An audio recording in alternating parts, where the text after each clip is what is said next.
जमी धानतोली रुआ को पादरे घंटी नष्ट करने सहित आक्रमण अभियोग निज पैतृक जमी धानतोली रुआ कार्यक्रम चलता बेले जमी विवाद को केन्द्र कर संघबद्ध आक्रमण सहित धानतोली रुआ को उपाड़ी फिंगिले दुर्बृत्त न्याय थाना लिखित अभियोग करने सहित आक्रमणकारी गिरफ करने दाबी सूचना प्रकाश बालियापाल थाना बालिकुटी ग्रामर बटकृष्ण साहू उत्तम साहू और लक्ष्मीप्रिया साहू निज पैतृक जमी धानतोली रहा समय ग्रामर शिवप्रसाद दलई स्त्री फगुती दलई मंटू दलई और अन्य किसी महिला सेठाके पहुंची से धान बिलगे लगे रुआ को प्रथम उपारी फिंगिदेवा सहित निज गोड़े माड़ी मकची रुआ होता समस्त धान तले को घांटीदेवा सहित अश्राव्य भाषा के गाड़ीगुलज करने और जीवन रू मारिदेवा धमकाई पिटामरा आरंभ करते तेबे एपरी माड़ गाड़ी शुणी ग्रामर किसी ग्रामवासी घटनास्थल को जीवार देखि आक्रमणकारी माने घटनास्थल को छु मारी तेबे गलाबेले मिछ एससी केस करी सारा जीवन जेल पठाइबा धमक देथिबार लिखित अभियोग होइछि। बालियापाल थाना के लिखित अभियोग पर पुलिस पक्षर तदंत आरंभ होइछि। के ना कोइबा को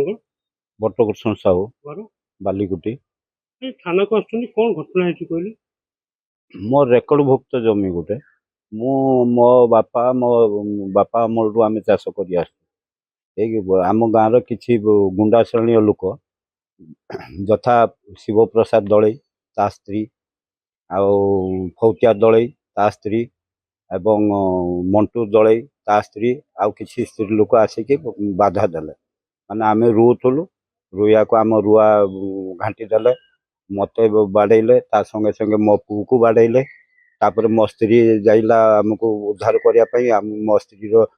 जंघर बाड़े इंजुड़ कर एमतीका बारंबार से माने गुंडा श्रेणी लोक बारंबार आमको चाष न करते दबा माने कौन से आम थाना को आसलु न्याय थाना बाबू कौन कहले थाना बाबू कहले बुझिए कहले मु चाहूँ यार न्याय मुझे से जमीर सुचारू रूपे चाष करी आउ यही न्याय चाहूँ। मो ना उत्तम शुल्क साहू घर बालिकुटी कौन घटना कहले आज घटना आज गोटे गंडगोल होती जोटा कि आम व्यक्तिगत जमी आम पूर्वपुरुष चाष कर आज हठात आम चाष रुआ जाइलु रुआ बेले कि शिवप्रसाद दलई आ स्त्री आ फौतिया दलई आ मंटू दलई एमती आ स्त्री माने आसिक गंडगोल कले गंडगोल कले जे ना आम चाष करने दबुना कहीं आम तो रेकर्ड भुक्त जमा से तो आज कौन ये कले हठात आसिक आम नंगल करूँ रुआ भी होता आसिक घाटी घुटा देती माड़ा आक्रमण गोटे कुदाल आ गोटे बड़ बाड़े मो माँ को भी मारी मत भी मारी दाबी मु न्याय चाहूँ